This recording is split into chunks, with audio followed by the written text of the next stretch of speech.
Just for the video purposes, would you guys mind introducing yourselves one more time so that people in the future can know who you are and where you come from? Great, the hottest data point at camera. Yeah. I'm Jared O'Brien. I'm with the Porter County Soil and Water Conservation District. So covering just Porter County, and we work a lot with private landowners for conservation in the ground, working lands, residential, anything really. And so it's county government. And it's Robert. So I'm Robert Suslin. I'm the Pheasants Forever and Quail Forever Farm Bill Wildlife Biologist for Northwest Indiana. Basically, when DNR Fish and Wildlife restructured, they left counties not covered by private lands biologists to assist with Farm Bill work.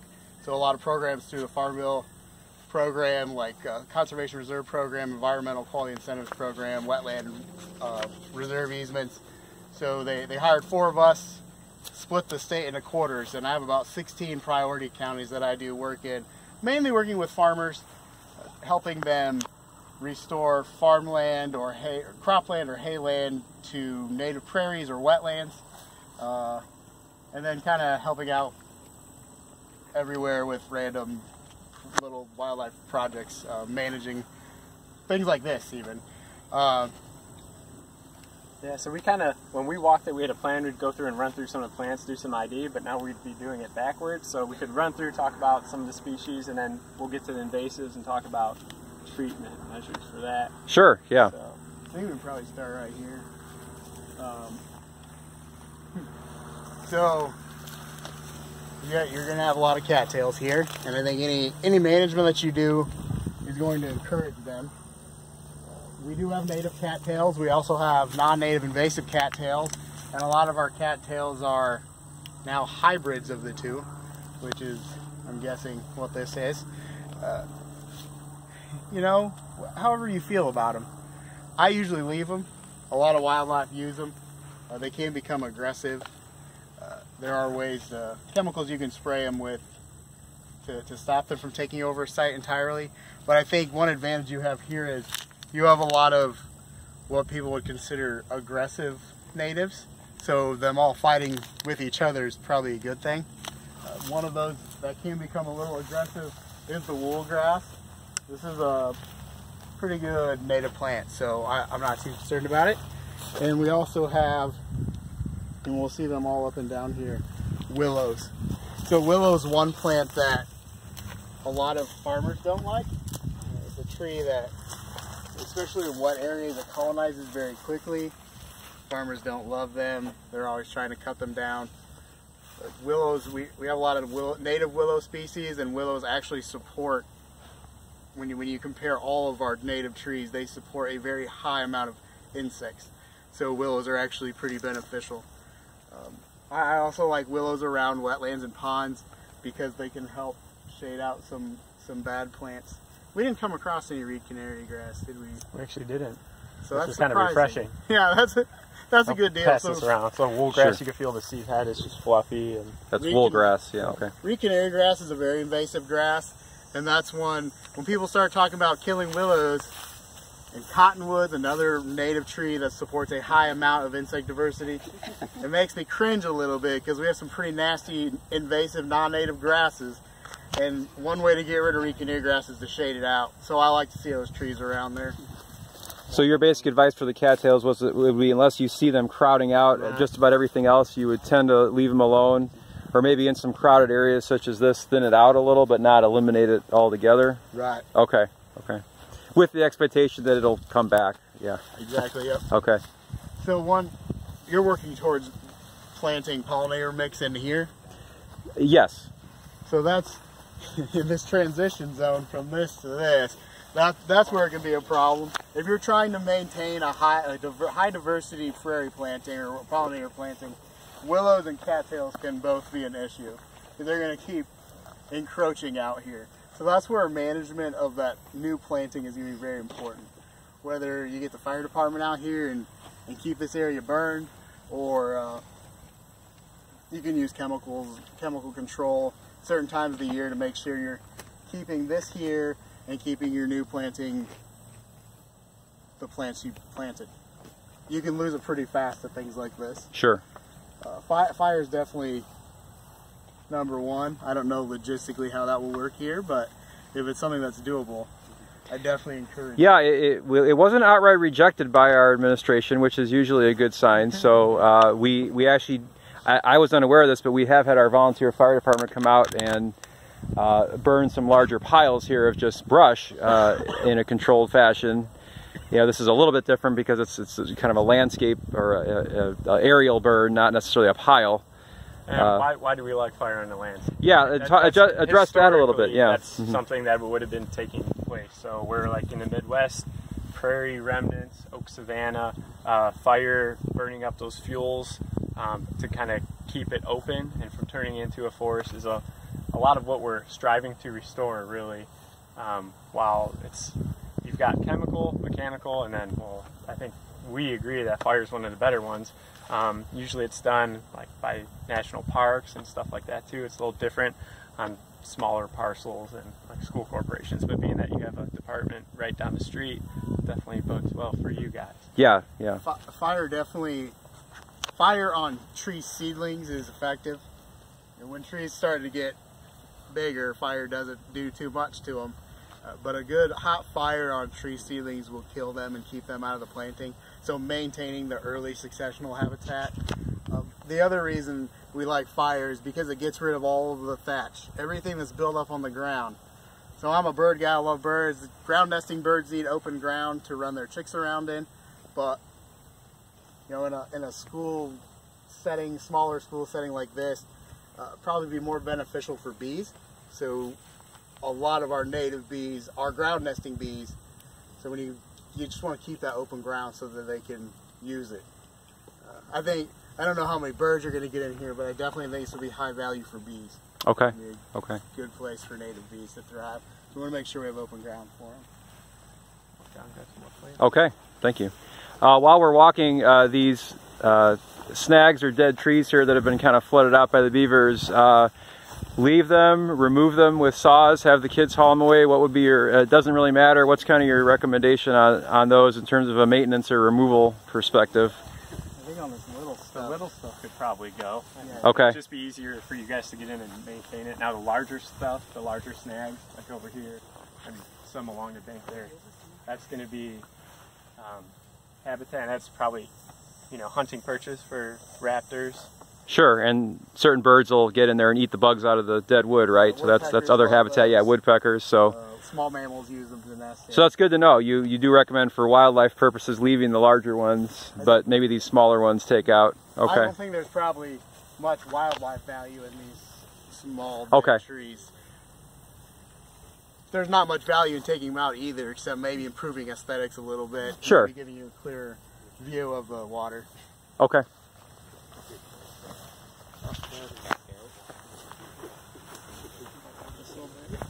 So here's one of the plants we picked out. This is dogbane. You can tell, well, I guess a defining characteristic would just be the fact it's got this red stem on it. And then these what's the name of that? I'm sorry. Dogbane. And then simple, I guess, opposite leaves on it. So it's in the milkweed family. And so you can see that kind of milky sap coming from it. If you break the leaves as well and you squeeze them, you can see them coming out that main leaf vein. Even though they're in the milkweed family though, monarchs won't use them as a host plant. They'll stick to species that we usually provide in mixes that'll be going in here eventually. And there seems to be a pretty good amount of it in here. And so you all know this plant here? Anyone know what that is? I showed him a smaller version of it back there, but it kind of looks different. Yeah. So this would be your common milkweed. So yeah, common milkweed. Do we know why milkweeds are important? Right. So monarch butterfly caterpillars, the larva of monarch butterfly, only ate milkweed. You can see some bite marks on these. I don't see a caterpillar. We are getting pretty late. There are still some caterpillars. You see that milky sap on here too. We're trying to get billions of stems out on the landscape now to hopefully save the monarch population. It's quite possibly listed as federally endangered soon. That got delayed again, but it's possible. So it's milkweed because the liquid in the leaves is milky. It comes out of there. Okay, yeah. So even though the botanical world can be daunting and all the different names and thousands species, sometimes they just call it like they see it. Yeah. Which is kind of nice. Yeah. That's refreshing. So here are the pods. So those are the These seed aren't pods, ready, right? Yeah. They're gonna, once they dry out, they'll crack open, they're ready. Always encourage, you know, if you get a chance when these are done, come out here. You can crack it open. See that are ready. Crack them open, grab that white part, and then you just peel the seeds right off. They come right off. And then if you gather those up, you can even add those into your mix that you plant out here. Okay. It's free milkweed. Milkweed seed can be kind of expensive. Are these? How much a pound? Why would you? I'm a video man. Put me on the spot. I don't know where it's at right That's now. okay. They're Estimates all are different, fine. But yeah. Probably, I think the last I saw common milkweed is an average of like $12 an ounce. An ounce. Okay. That sound right? Yeah. I think that's about ballpark. It varies from season to season. School Every growing fundraiser, season's Mr. different. Murray. School fundraiser. Have them out here. Pick it. But if you pick these seeds and leave them in a bag, you can throw them out here with the rest of your seeds, just free seeds. That's Okay, that's good to know. Oh, so monarchs need milkweed, but there's been a little more research that maybe it's not just the milkweed, lack of milkweed on the landscape. It's also the lack of late season blooming wildflowers. This is a goldenrod. We have, there's like 20 native species of goldenrod in Indiana, and I'm terrible at knowing which are which. We have a couple, Canada and tall, that kind of get a bad rap because they can form pretty thick colonies. But they are natives, and we were just at a couple sites today here, and bees all over them. So I like goldenrods because they are very late season bloomer. They could be blooming in November. That gives bees and butterflies energy there at the end of the season. So you do have goldenrods. I don't see that as a problem here. They're not too aggressive. Okay. We like to see that. Do you have anything else there, Jared? No, I just talked about the Invasive a little bit, but there's a better calling of it down here, but I guess we do it here. So, I don't have great advice for this plant. We can talk about it a little bit. This is Equisetum is the genus, horsetail or scouring rush. They got that name scouring rush because Native Americans and pioneers would actually use it. Yeah, pull these apart and pass a couple around. They're kind of rough, so they would use them to clean dishes. So if you can feel that as they pass it around. It is a native, but it can be very, very aggressive. Remember, I don't know if you all know where Potato Creek State Park is. I used to be a naturalist there, and when I started there in like 2007. There was just a little patch of this down by one of the boat, or by the fishing pier.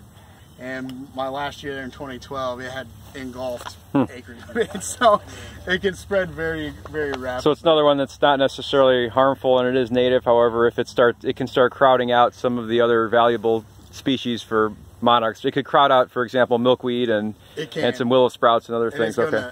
Once this mowing stops, it's gonna keep going. Okay. And I don't have great advice for it. Okay. So you've done a lot of ag drainage ditches. Yeah. In there too. The best control method that we've seen so far was over at the Nature Conservancy. It was kind of like a random, wow, we didn't know that was going to happen. They brought in bison, and the bison eat it. They like it for some reason. It doesn't look like anything that I would want to eat, but for whatever reason, they do some serious damage. So we do have a bison ranch in the township. I wonder if we could bring a couple over for the day and let them go to town. Okay. That's pretty funny. Yeah. Does anyone know what this is? Poison ivy of some sort. Yeah, it's poison ivy. You got a lot of that out here. Good wildlife value. But be careful. I wouldn't walk out there in your shorts. Pain and agony for a week. Yeah, at least. I just got over it. I had it all over my head. Everywhere. Alright, so I got it too. do you guys know what this is?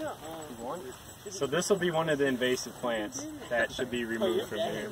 So I hate all invasive plants, but we have a couple that are just, you know, they're easier. They're easier to deal with. And this is one of them. So this is autumn olive. And if you flip the leaf, you can see it's silvery on the bottom. These shrubs, this one and the honeysuckle, which actually we have right here, Asian bush honeysuckle, you can see that it's opposite leaves.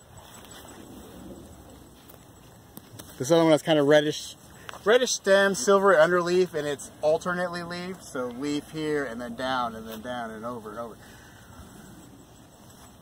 Cut stump is a really good treatment for these, and there is a chemical recommendation in the paper I handed you on these. You can foliar applicate them too. I don't like spraying the foliage because I don't like looking at it and I don't like seeing it dead. I just want it gone. So cutting it and immediately treating it with the chemical recommendation in there is the best way to do it. Honeysuckle, the same thing. Honeysuckle are very shallow rooted, weak rooted. A lot of the little ones you can hand pull, or even like a spade shovel, just kind of shove in there and pry it out. You know what, I'm not going to do that on camera because I'll probably fail and it'll be forever. But you do have a lot of honeysuckles growing in here, and I would eliminate them by cutting or pulling. So is this a bigger honeysuckle right here? Yeah, with alternating leaves there? No, that's something else. That's the next one, but we're gonna talk about that down here because there's an incredible specimen of it. Gotcha. For me. Anything else on this? So why is it invasive, right? It's green earlier, green later. It gets to jump on a native species. You can see all the berries it has on the stem, so it's putting out more seeds, and that'll just help it spread more and more and continue more of the same. This plant also is considered allelopathic, so essentially chemicals from in the root zone from this plant are emitted out that hampers other species from living nearby. When it's windy, you could pick these out miles away because it's just silvery and waving. Oh, you see the silver flashes of the leaves. I see, yeah. So you'll see them a lot along highway corridors, unfortunately, right of ways and stuff like that. So. That was my other point of why they're the easier ones to control. It's that they are green very first in the spring. That first pop of spring you're going to see is going to be the autumn olive and the honeysuckle. So honeysuckle will probably be first.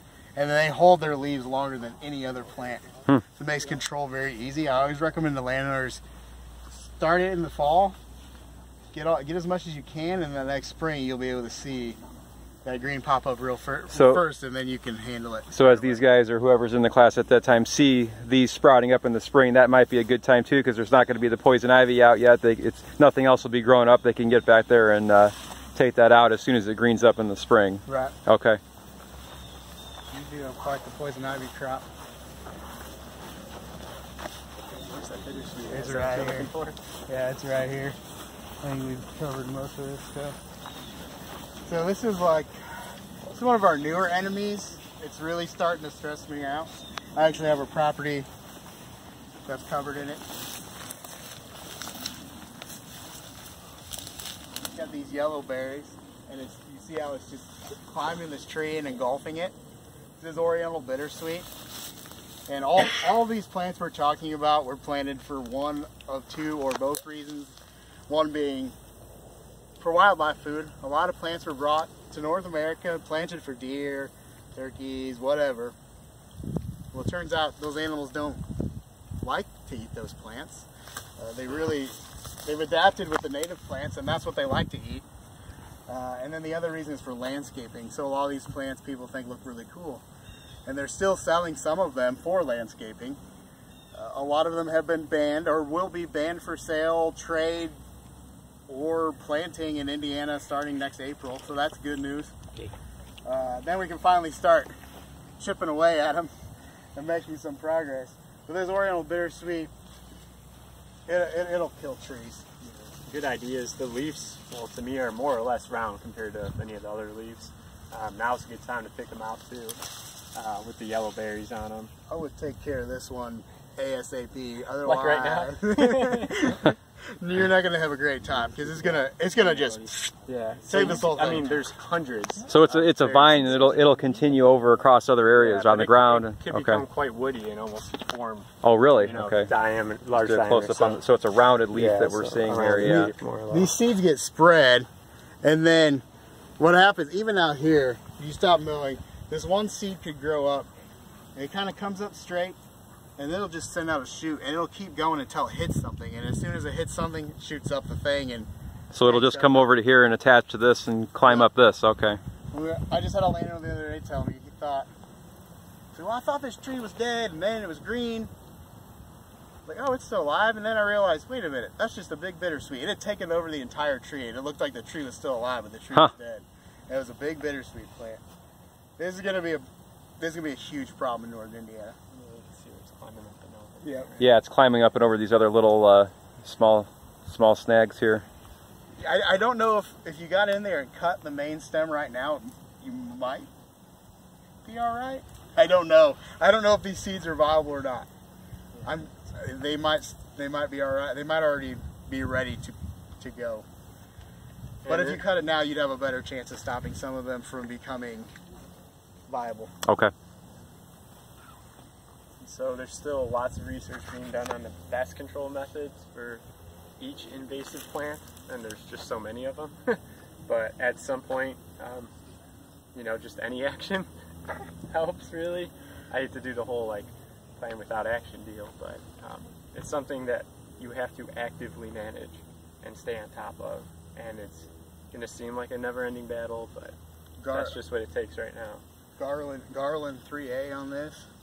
I should say, while you're all here and filming me, read and follow all label instructions and make sure that any herbicide you use is for use on water, because you are right next to water. So, you know, they sell a lot of formulations for terrestrial areas, but you have to use the water formulas and make sure you're following that label. Whatever the label tells you to do that. Always good advice. Hopefully you can get that one dead. Would that be There was that another dead. plant all the way over there on that tree?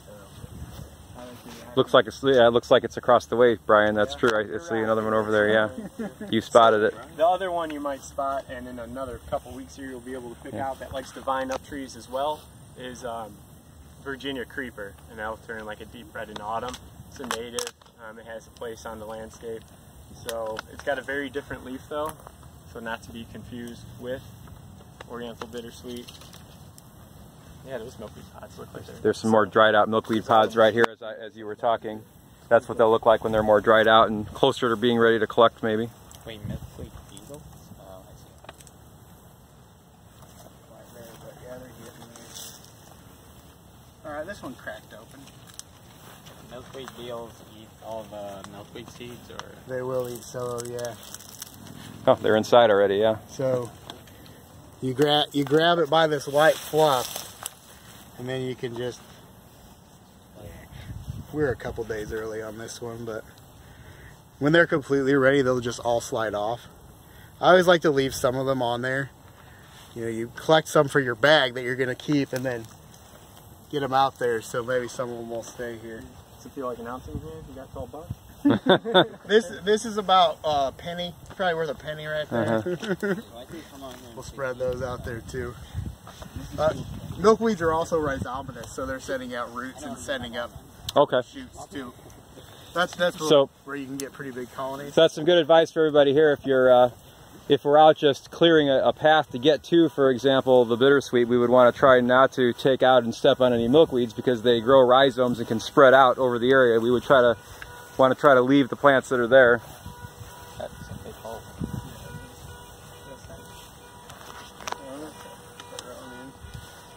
You guys know this vine?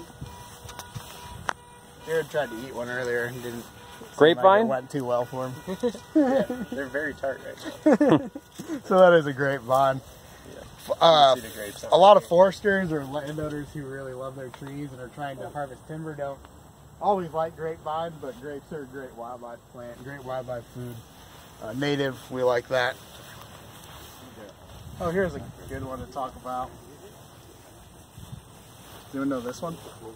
I see it everywhere. Yeah, exactly. Everywhere. Especially during summer, and then it dies. Go back quickly. Kind of looks like, I always think it looks like a bird's nest in this stage once it's gone to flower and is going to seed. This is Queen Anne's lace.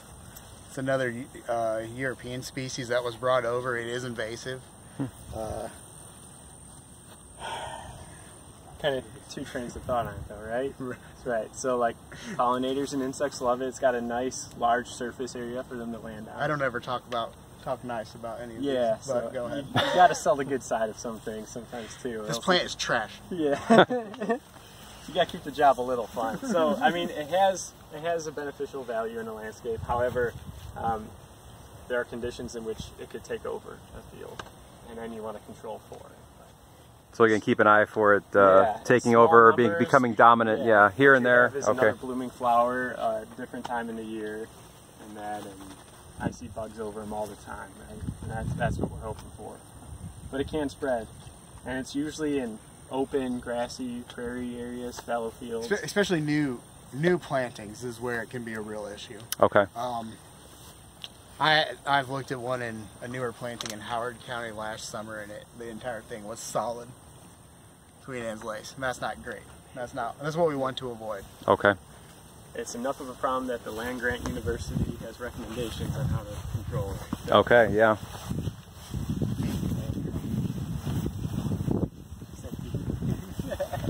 So there are a lot of blackberries here too, which isn't fun if you're walking around through it in shorts, but it's pretty cool. It's a pretty cool plant. Wildlife loving. Oh wow. Yep. It's growing up that I saw tree you there. point Yeah. back there. Like, I hope it's not bittersweet. I hope there's a cool bird or something. No. Yeah, you guys have a little issue going. So blackberries are good in my opinion. I'm a quail guy and pretty good cover for quail and songbirds.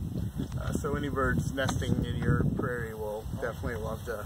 And I've picked these before, and I try to recognize them by, don't they have a reddish stem year round as well? Yep. Like you can kind of tell, even in the middle of winter, if you're out here for clearing stuff, that these, if there's some kind of it seems like a thorn bush, but it's got a reddish stem compared to some of the others, that it's pretty unique. So we'll want to try to keep the reddish ones. Yeah. I just looked out there and go, So oh, what we said man. earlier about not seeing reed canary grass, there it is.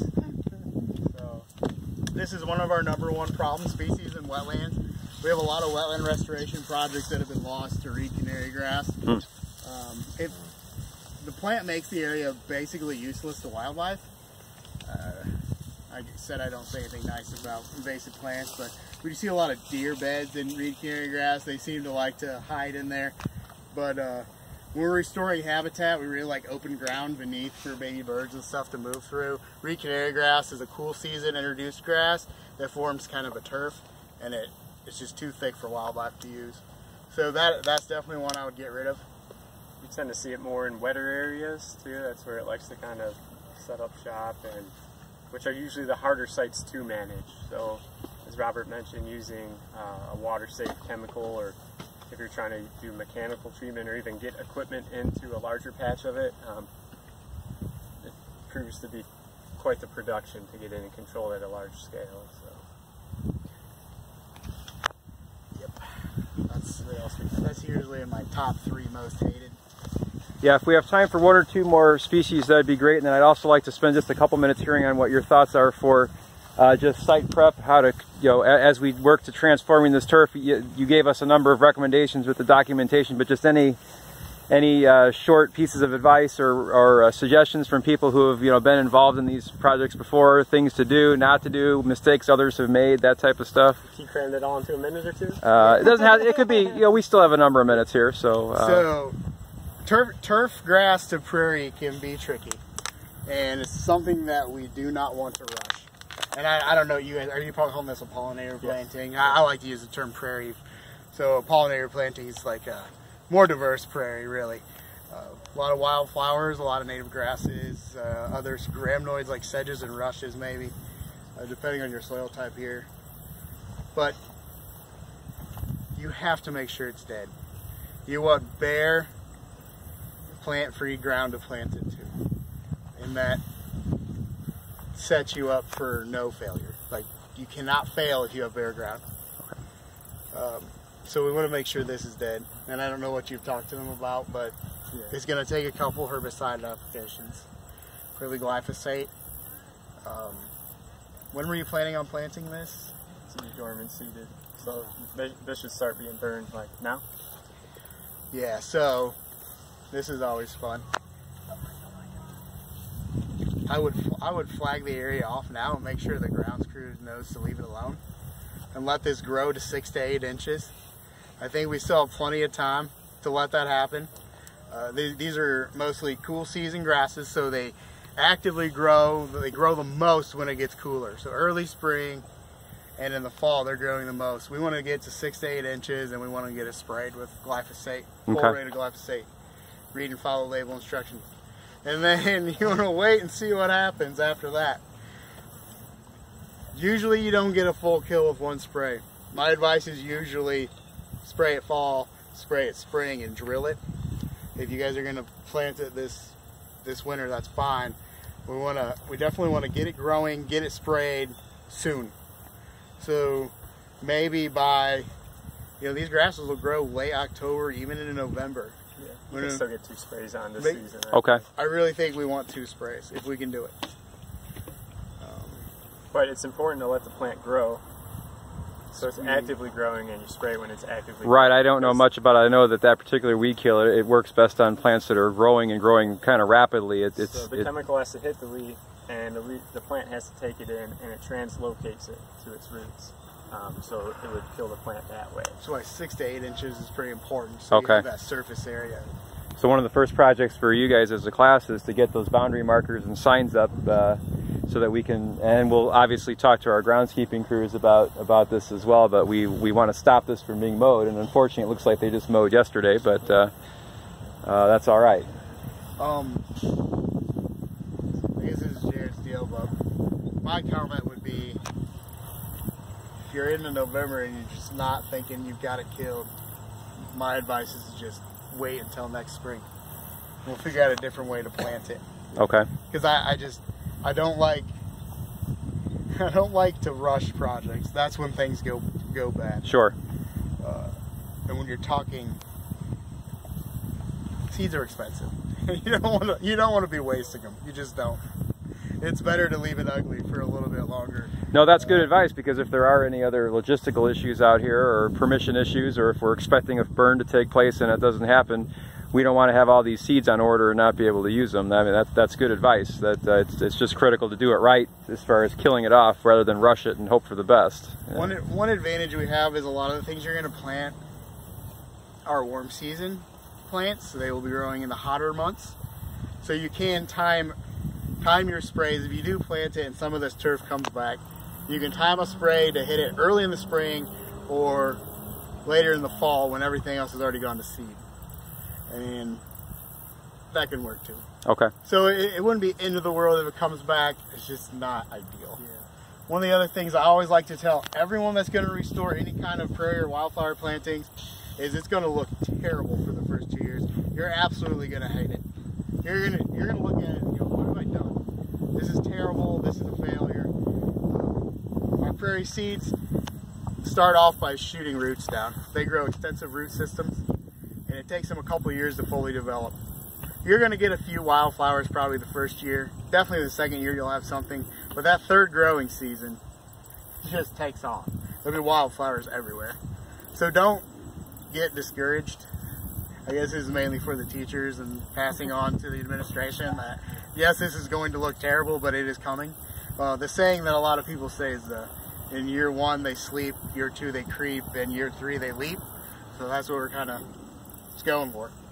It's going to look bad. You're going to have weeds. You might not be as bad here. A lot of our farming situations, we get a lot of mare's tail, foxtail, ragweed. I don't think you're going to end up with that here. I really don't. Something will be here. And once established, as you control the invasive and non-native species that are more on the bank of this wetland here, you'll have a seed source right next door, right? That'll start kind of transitioning, and you'll start seeing the plants pop up outside of the original planting boundary. And that's a good thing. That's what we want. I planted a mix. I planted a little seed pack in front of my house 3 years ago, and this year I had wildflowers from that just popping up in my yard, like all over the place. So they'll definitely spread, which is a good thing. Because all those native plants have native insects that need them. So it's good to have those grow. Even if they go out there and don't get the flower, at least it's better than the turf grass. Yeah, it's crowding out the turf grass instead of the other way around. So that's a good sign that it's a healthy environment. Any last words of advice before we head out? This has been much appreciated. We thank you guys both for coming out here and this isn't just going to benefit this class, but it'll be classes years to come, because we want this to be something that other groups come in and sort of pick up where these students left off. And so your advice is very helpful, especially here at the beginning, and this video will be helpful as we pass along the information to future groups. So. And I think you kind of addressed it right there. This is not going to be one and done. This is going to be ongoing. It's going to take patience and you know, a lot of hands-on work to control the invasives. But as far as that native planting goes, you know, if this year's class puts the seed in the ground, it's going to be 3 classes from now. That's really going to see it totally established in that. And then the 4th one will have to start controlling the invasives. Right? Right. Well, they can be they can burn it for the first time. Yeah. On the fire. So sure. It's a legacy type plant. Sure. Well, thank you both for your time. I really appreciate you coming out here. Thanks for having us.